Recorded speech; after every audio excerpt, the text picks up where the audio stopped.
Donc il y a eu une petite erreur de magnéto, mais ça fait rien. Là, vous avez vu la situation française.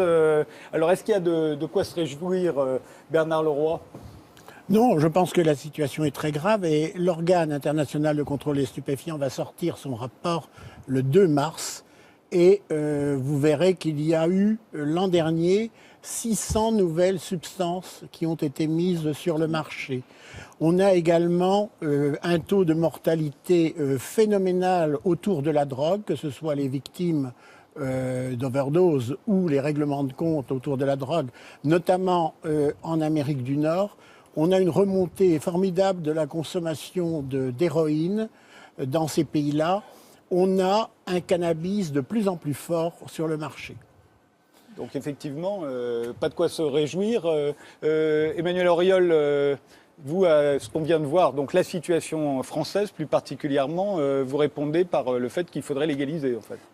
On a essayé depuis 1960 la prohibition et force est de constater que ça ne marche pas. Dans un pays comme la Hollande, où ils sont beaucoup plus ouverts et tolérants, ils ont un taux de prévalence chez les jeunes beaucoup moins fort que chez nous. Donc on est un des plus gros pays d'usagers de cannabis. Ça ne marche pas.